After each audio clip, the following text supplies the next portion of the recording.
Bienvenue à Tokyo, la ville qui ne dort jamais. Tu vas voir un Japon que tu n'oublieras pas. Pourquoi y a-t-il une flamme dorée sur le bâtiment Asahi à Tokyo? C'est que beaucoup de personnes se posent la question. Eh bien, c'est une œuvre du designer français Philippe Starck, installée en 1989. Elle s'appelle la flamme d'or et symbolise la passion, l'énergie et l'esprit d'innovation de la marque de bière Asahi. Les personnages en kimono représentent un lien fort avec l'esthétique et les traditions japonaises, même dans des zones urbaines très modernes. Cela permet de préserver une certaine atmosphère historique dans des lieux souvent très fréquentés. Ces statues servent aussi d'éléments de décoration visuelle pour rendre la rue commerçante plus attractive et photogénique. Cela favorise le tourisme local, les publications sur les réseaux sociaux et attire les passants vers les boutiques. Les trois Bouddhas Bodhisattvas. Jizo, au centre, est un Bouddha qui nous sauve tous de la souffrance. Le Bouddha Amida, de chaque côté, est un Bouddha qui vit dans la terre pure de l'Ouest et nous sauve tous par la lumière de sa miséricorde et de sa sagesse infinie. Ces trois Bouddhas veillent paisiblement sur nous depuis l'époque d'Edo. Voici les deux Bouddhas temples d'Asakusa. Kannon à droite et Senshi à gauche. Elles mesurent toutes les deux 2,36 m de haut, soit 4,54 m avec le piédestal en forme de lotus. Voici une rue d'Asakusa qui recrée l'époque d'Edo. On y trouve également un lieu où l'on peut vivre l'expérience Nanja. En marchant dans les rues animées d'Asakusa, on lève les yeux et l'on découvre une forêt de lanternes suspendues. Ces lanternes, ornées de caractères japonais, font partie du décor traditionnel du quartier, souvent installées à l'occasion de festivals ou pour honorer les commerces locaux. Dans la rue d'Asakusa, sous les lampions suspendus, on tombe sur une affiche inattendue. Mochichi, la petite peluche culte du Japon. Juste à côté, un magasin entièrement dédié à cet univers adorable. Et comme le Japon aime mêler tradition et fun, je tente ma chance à l'un de ces fameux jeux à boules. Bingo! Je repars avec un petit porte-clés Mochichi, trop kawaii. L'entrée ouest du temple Sensoji est une galerie marchande. De nombreuses boutiques intéressantes typiques d'Asakusa. N'hésitez pas à vous y promener.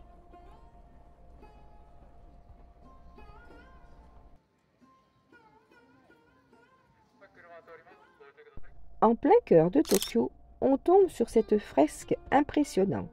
Elle montre un matsuri, un festival traditionnel japonais. Des mikoshi, des sanctuaires portables, sont portés par des foules en liesse. Quelques détails, les cordes, les symboles, le phénix, racontent une histoire. C'est un hommage visuel à l'énergie, la spiritualité et la culture japonaise. Même immobile, cette scène semble vivante. Juste à côté, une autre fresque, un dragon immense porté à bout de bras. C'est la danse du dragon, symbole de force et de chance. Une tradition spectaculaire qu'on retrouve dans certains festivals japonais. Même figée, cette image déborde d'énergie. À Tokyo, même les distributeurs de boissons sont de véritables œuvres d'art. Regardez celui-ci, décoré d'une fresque inspirée de la grande vague de Kanagawa de Hokusai, l'un des estampes les plus célèbres du Japon. Au centre, on reconnaît le mont Fuji, symbole sacré du pays, peint ici dans les tons rouges pour évoquer le lever du soleil. Une femme en kimono traditionnel, probablement une geisha, ajoutait une touche d'élégance à l'ensemble, tandis qu'un samouraï, silhouette sombre à l'épée levée, rappelle l'héritage du Japon féodal. Le tout sur des distributeurs automatiques ultramodernes. C'est ça le Japon, entre tradition et modernité.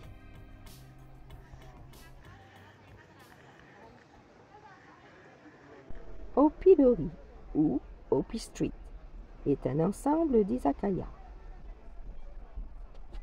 Aujourd'hui, on peut y venir manger un morceau, de jour comme de nuit, qu'il pleuve, qu'il grêle ou qu'il fasse beau.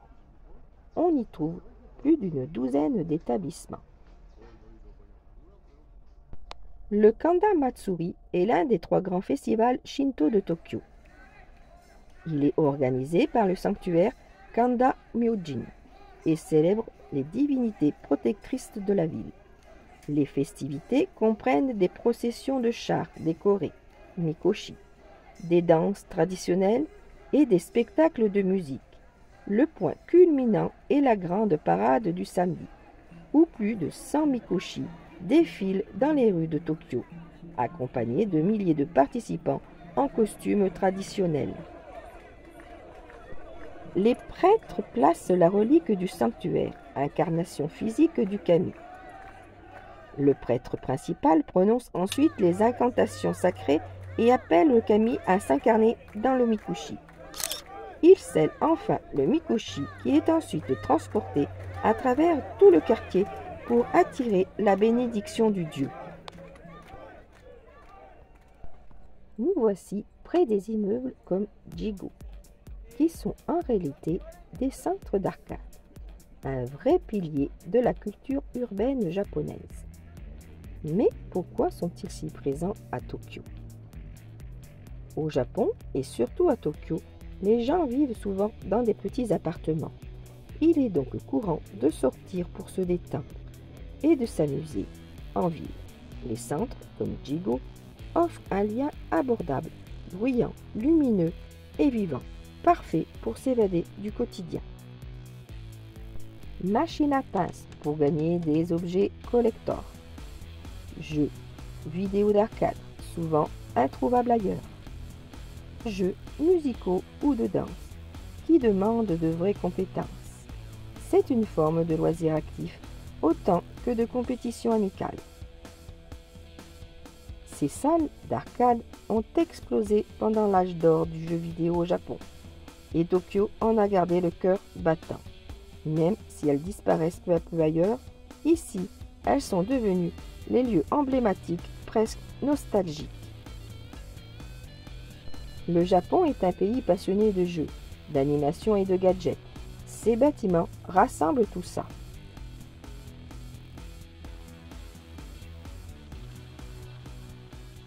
En marchant d'un étage à l'autre, on se souvient que d'une chose simple. Ici, le jeu n'est pas une pause, c'est une part entière de la vie. Ces bâtiments, c'est plus qu'un lieu pour jouer. C'est une expérience culturelle unique, typiquement japonaise. Mais ici, ce n'est pas juste pour s'amuser. Ces centres font partie de la culture japonaise. Dans une ville où tout va vite et où l'espace est compté, les gens sortent pour s'évader. Chaque étage a son univers. Les machines à pince pour les collectionneurs, les jeux vidéo pour les passionnés, les purikura pour repartir avec un souvenir kawaii. C'est vivant, bruyant, parfois compétitif, mais c'est surtout un endroit où on se retrouve.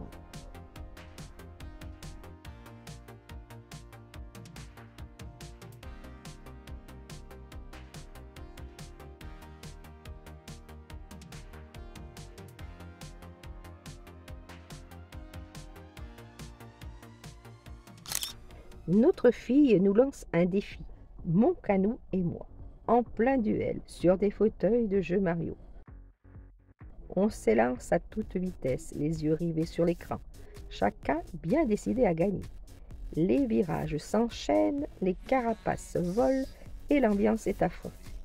Une vraie course endiablée, remplie de rires et de petits coups bas, façon Mario Kart. La partie était super fun. L'ambiance incroyable. Et devinez quoi? C'est moi qui ai gagné. Un membre de notre famille décide de tenter sa chance au jeu de punching ball.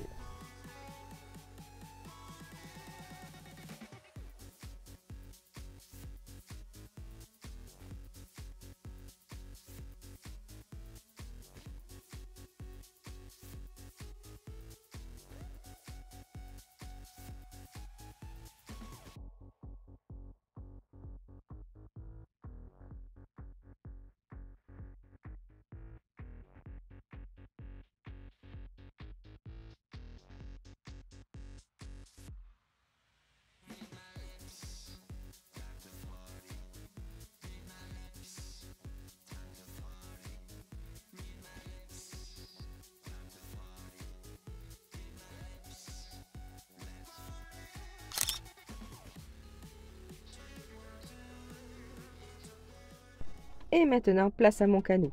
Il repère un jeu de moto et n'hésite pas une seconde. C'est parti pour une course. Il s'installe, le sourire aux lèvres.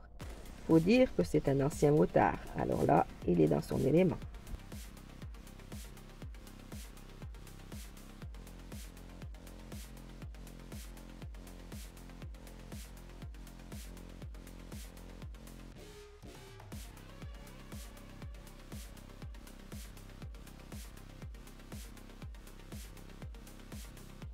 Virage après virage, il s'éclate comme un gamin. Ça fait plaisir à voir. Un vrai retour aux sources, mais en version arcade.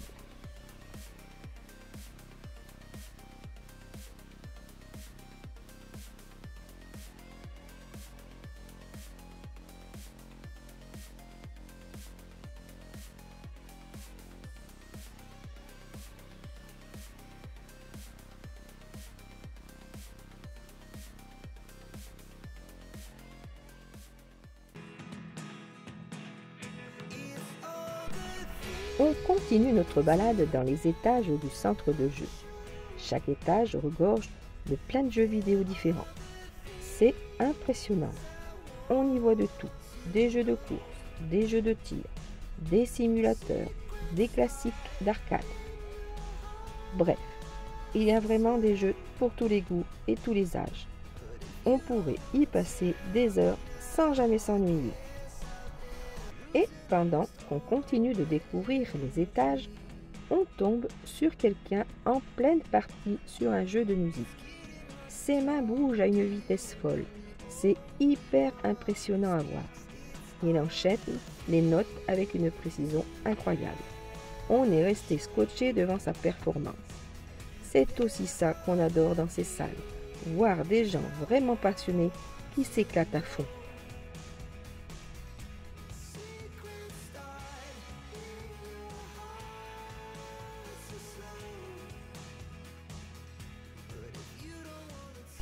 Et en montant encore d'un étage, on tombe sur un nombre incroyable de machines de tir. Elles sont partout, alignées les unes à côté des autres, avec plein de joueurs concentrés. Certains sont vraiment à fond. On voit que ce sont des passionnés. Ils s'entraînent, visent, enchaînent les cibles avec précision. L'ambiance est intense, presque comme dans une salle d'entraînement. C'est fou de voir à quel point chaque étage a son propre univers. À Tokyo, même les restaurants sont pensés pour respecter l'intimité. Ici, certaines tables pour deux sont séparées par une cloison opaque. On peut manger côte à côte sans se voir dans le calme. C'est une façon typiquement japonaise de préserver l'espace personnel, de savourer le repas sans distraction. Et si on vient à deux, il suffit de faire glisser la vitre pour partager le moment. Un geste simple, mais qui en dit long sur la culture de la discrétion. En sortant du restaurant, nous décidons de prolonger la soirée en nous promenant dans les rues de Tokyo. Les immeubles illuminés dessinent un paysage presque irréel. La ville semble magique, vivante, rythmée par les néons, les sons et l'effervescence constante. Puis, presque par hasard, nous tombons sur une petite ruelle. Elle est étroite, bordée de chaque côté par de minuscules restaurants. À l'intérieur, des tables étroites alignées, des tabourets serrés, des odeurs de grillade, une ambiance intime, typique, chaleureuse. C'est comme un autre Tokyo, plus authentique.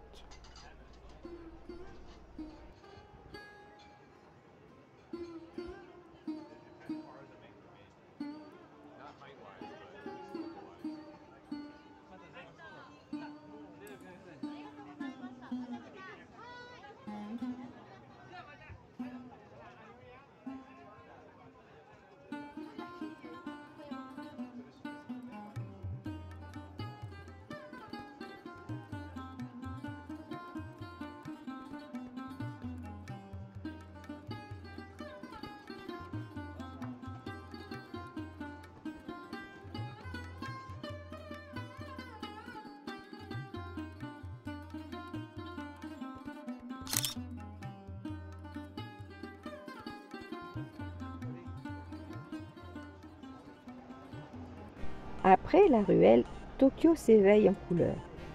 Immeubles lumineux, écrans géants, lumière qui danse.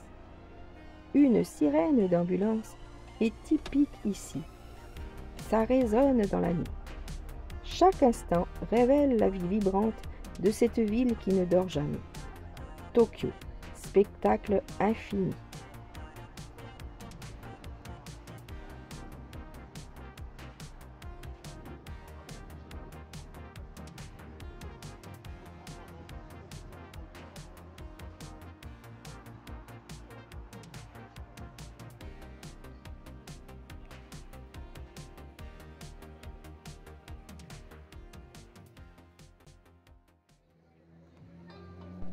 À un moment, on s'arrête devant un stand où l'on prépare des crêpes, garnies de Nutella et d'ingrédients choisis sur mesure.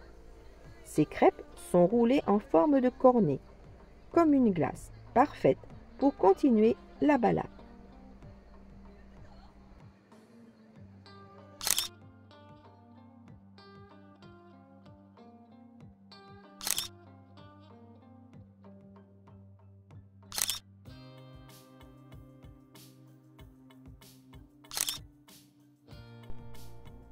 Juste à côté, un mikoshi doré est posé sur un stand, imposant et brillant, rappelant la richesse des traditions japonaises au cœur de la modernité.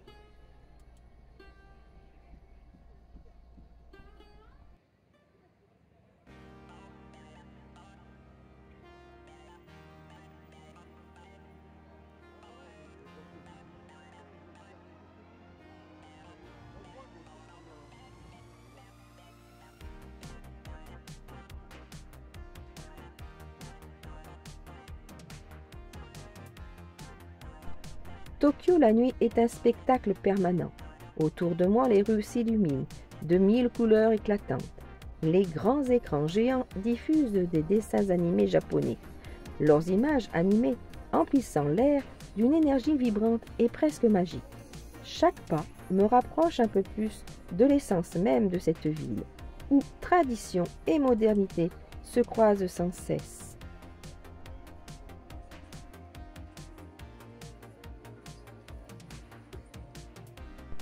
Puis, soudain, je retrouve cette rue mythique, celle où Godzilla, le roi des monstres, trône fièrement au sommet d'un immeuble.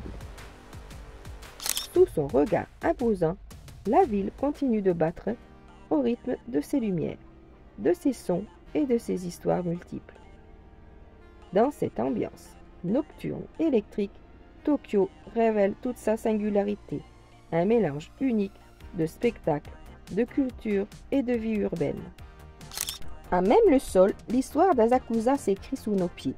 Ces plaques décoratives ne sont pas que jolies. Elles racontent le quartier, ses traditions, ses fêtes et nous guident vers le cœur historique de Tokyo, le temple Sensoji. Puis on décida de rentrer à notre hôtel.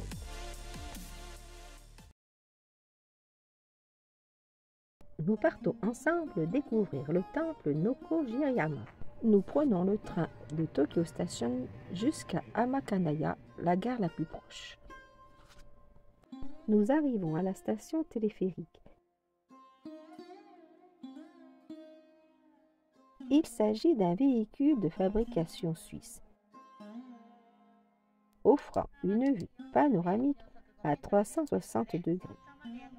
Avec une vingtaine de personnes à bord, nous partons pour la station Sommitale. À mesure que la cabine grimpe, le paysage s'ouvre comme un éventail. Derrière nous, la mer s'étend à perte de vue. C'est la baie de Tokyo, puis les falaises se dressent, abruptes, sculptées comme des dents de pierre. Ces 4 minutes de montée deviennent un moment suspendu. C'est un téléphérique de 680 mètres de long.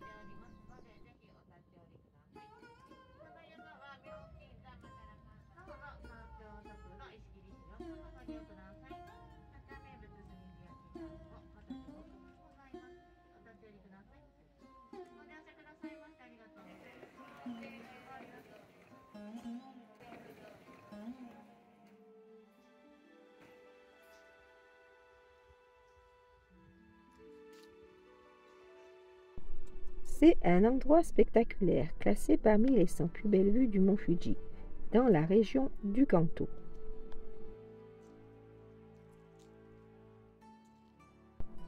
Une fois arrivé au sommet, on tombe sur ce promontoire appelé Jigoku Nozoki, ce qui veut dire le regard sur l'enfer. En réalité, c'est un point de vue taillé dans la falaise, avec une plateforme qui avance au-dessus du vide. Il y a environ 100 mètres de hauteur sous nos pieds. C'est un des endroits les plus impressionnants du site et clairement un passage obligé si vous venez jusqu'ici.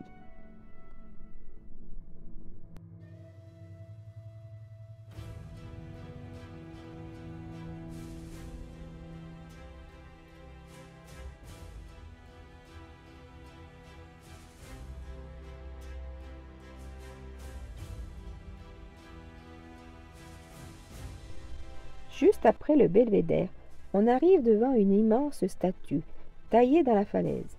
Elle s'appelle Yaku Shaku Kannon, 30 mètres de haut, directement creusée dans la roche.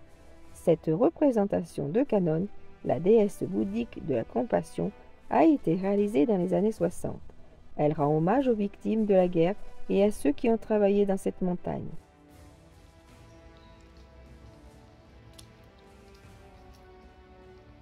Tu fais un coucou à tes abonnés, papa? Fais un coucou à tes abonnés.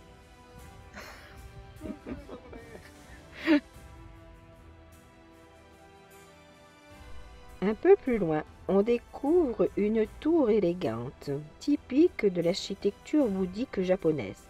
Ce type de stupa renferme symboliquement un sutra sacré et incarne la paix, la mémoire et la sagesse. Nous voilà au pied du site, au point le plus bas.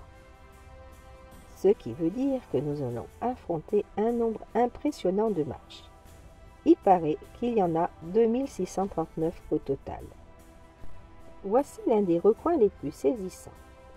Une alcôve creusée dans la roche, abritant des dizaines de petites statues de pierre. Ce site est ponctué de statues de disciples de Bouddha, qui font de nombreuses raisons de s'arrêter. Toutes ces statues sont l'œuvre d'un maître Ono Jigoro et de ses disciples. Elles représentent 20 ans de travail, de 1779 à 1800. Certaines statues plus grandes représentent sans doute Kannon, la déesse de la compassion, souvent vénérée dans le bouddhisme japonais. On la reconnaît parfois à ses traits doux et à sa posture bienveillante, souvent debout sur un lotus. En poursuivant l'ascension, un passage taillé à même la roche nous mène dans l'un des lieux les plus mystérieux du temple Nihonji. Ici, les parois creusées par le temps abritent l'accès à la vallée des 1500 rakans. Ces statues de pierre représentant les disciples de Bouddha, chacune avec une expression unique, ce couloir rocheux semble nous faire entrer dans un autre monde, entre nature sculptée et spiritualité millénaire.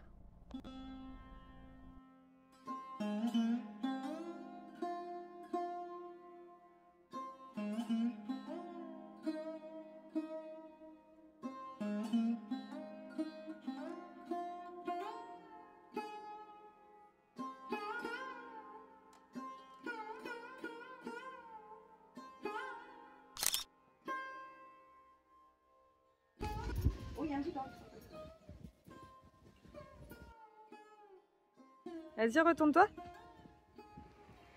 Lève les bras.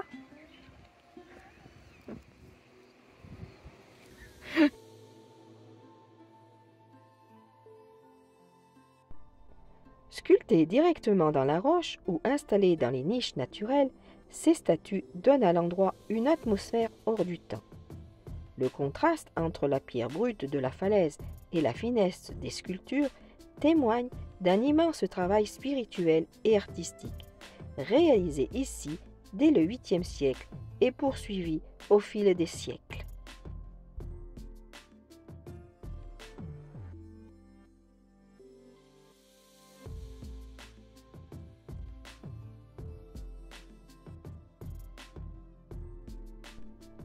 Alors que l'on progresse à travers les sentiers bordés de petites statues, nous arrivons enfin à l'un des moments les plus impressionnants de la visite. Face à nous, un brûleur d'encens dégage lentement ses volutes de fumée. L'encens se consume doucement, dans une atmosphère silencieuse et presque irréelle. L'odeur, légère de bois et de cendres, nous enveloppe comme une invitation au recueillement. Puis, en levant les yeux, la grande statue de pierre se dévoile dans toute sa majesté. Voici le Nihon-ji Daibuju. Puis, nous découvrons une statue de Jizo Bosatsu, le Bodhisattva protecteur des âmes et en particulier des enfants. Autour de lui, des centaines de petites statues. Certaines portant des bonnets rouges et des foulards, d'autres de petites clochettes. Ce sont autant d'actes de dévotion, des prières silencieuses laissées là par des familles en deuil ou par des voyageurs venus demander la protection de Bodhisattva, un lieu simple mais chargé d'émotions. Puis voici une colonne de pierre. Ce sont les piliers d'Ashoka en Inde. Elle rend hommage aux racines du bouddhisme. Les 4 lions au sommet symbolisent la diffusion des enseignements du Bouddha dans toutes les directions. Cette statue colossale mesure 31 mètres de haut et représente Yakushi Nyorei, le Bouddha de la médecine et de la guérison. Elle a été sculptée directement dans la falaise au 8e siècle. Cette figure paisible, les yeux mi-clos et les mains en mudra, semble veiller sur les montagnes et les âmes qui les traversent. Après avoir contemplé le grand Bouddha, nous amorçons la descente. Cool de la montagne, c'est pas qui peut.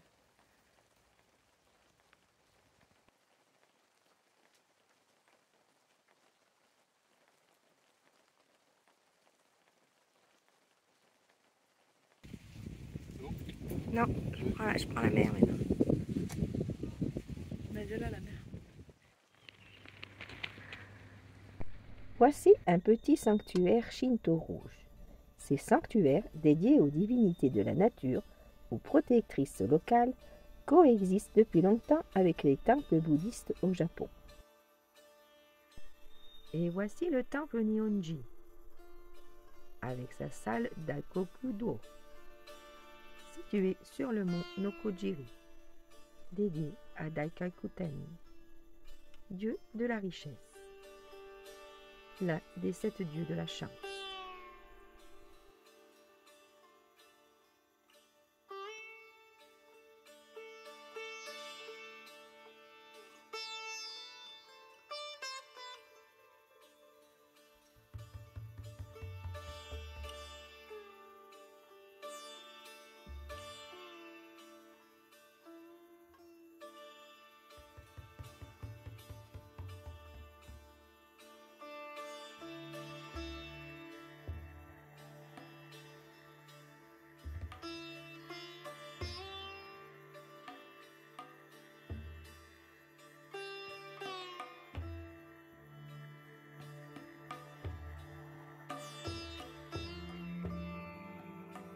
Sur le chemin en direction de la gare, nous découvrons des rizières un peu partout.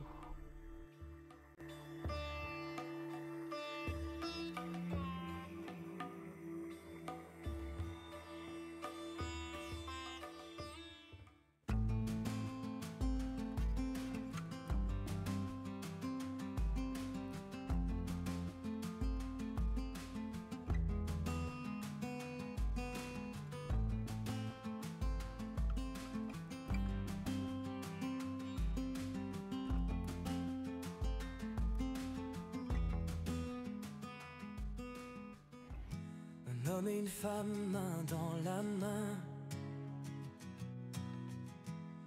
voyagent ensemble sans fin. Des découvertes à chaque pas, la nature